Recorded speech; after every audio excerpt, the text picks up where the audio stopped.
নমস্কার। আপনি এক কাজ করুন, প্রচুর ধার দেনায় ডুবে গেছেন, এমন ধার দেনা হয়েছে দেওয়ালে পিঠ ঠেসে গেছে, আপনার কিচ্ছু করার উপায় নাই।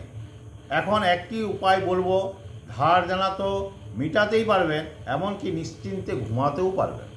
তাহলে কি করবেন না, আপনি একটি গ্লাসে জল নিন, ভর্তি করে জল নিন, সেই গ্লাসে আপনি তেজপাতা রাখুন এবং 3টি কয়েন রাখুন, 3টি দারচিনির টুকরো রাখুন, দিয়ে গ্লাসটি উত্তর পূর্ব কোণে আপনি রেখে দিন 21 দিন।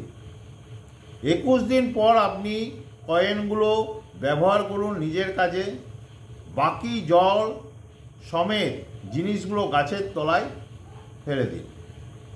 21 দিন পর ধার দেনা আস্তে আস্তে শোধ হবেই, এমনকি ম্যাজিক নয়, কিন্তু ম্যাজিকের মতন কাজ করবে। নমস্কার।